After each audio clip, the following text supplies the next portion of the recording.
ಈಗ V I ಪಿಗಳಿಗೆ ಅಂತ ಹೇಳಿ ನಾವು ಟೈಮ್ ಫಿಕ್ಸ್ ಮಾಡಿದ್ವಿ, ಬೆಳಗ್ಗೆ 5:30 9:30. ಮತ್ತೆ ಅವ್ರು ಹೇಗೆ ಬರ್ತಾರೆ ಅಂತ ನೋಡ್ಕೊಂಡು ಬೇಕಾದ್ರೆ ಸಾಯಂಕಾಲ ಕೂಡ ಫಿಕ್ಸ್ ಮಾಡ್ತೀವಿ. ಆದ್ರೆ ನಮ್ಮ ಮೊದಲ ಆದ್ಯತೆ ಇರುವಂಥದ್ದು ಸಾಮಾನ್ಯ ಕ್ಯೂನಲ್ಲಿ ಬರುವಂಥ ಸಾಮಾನ್ಯ ಜನರಿಗೆ ದರ್ಶನ ಸುಲಭವಾಗಿ ಸಿಗಬೇಕು ಅಂತ ಹೇಳಿ.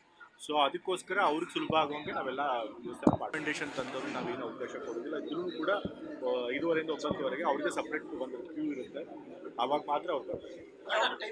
ಅವ್ರಿಗೂ ಸೇಮ್ ಎಲ್ಲ ವಿ ಐ ಪಿ ರೆಫರೆನ್ಸ್ ಯಾರಿದ್ರು ಕೂಡ ಬೆಳಗ್ಗೆ 5:30 9:00 4 ಅವರ್ ಅವ್ರಿಗೆ ಅವಕಾಶ ಮಾಡ್ತೀವಿ. ವಿ ಐ ಪಿಗಳಂದರೆ ಎಮ್ ಎಲ್ ಎಗಳು, ಜಡ್ಜ್ಗಳು, ಮಿನಿಸ್ಟರ್ಗಳು ಅವ್ರದ್ದಿದ್ರೆ ಮಾತ್ರ ಬಿಡ್ತೀವಿ. ಅವ್ರು ಇಮಿಡಿಯೇಟ್ ಫ್ಯಾಮಿಲಿ ಬಿಡ್ತೀವಿ. ಲೆಟರ್ ತೊಗೊಂಬರೋರಿಗೆ ಯಾವ್ದು ನಾವು ಬಿಡೋದಿಲ್ಲ. ಅವರು ಕೂಡ ಬೇರೆಯವ್ರ ಥರನ ಕೆಳಗಡೆ ಲಲಿತ ಮಹಲ್ ಹತ್ರ ಪಾರ್ಕ್ ಮಾಡಿ ವೆಹಿಕಲ್ಸು ಅಲ್ಲಿಂದ ಬಸ್ಸಲ್ಲಿ ಹೋಗ್ತಾರೆ. ಅವ್ರಿಗೆ ಹೆಸರು ಹೇಳ್ಕೊಂಬರೋರಿಗೆ ಅವರು ಕೂಡ ಕೆಳಗಡೆ ವೆಹಿಕಲ್ ಪಾರ್ಕ್ ಮಾಡಿ ಬಸ್ನಲ್ಲಿ ಮೇಲ್ ತನಕ ಬರ್ತಾರೆ.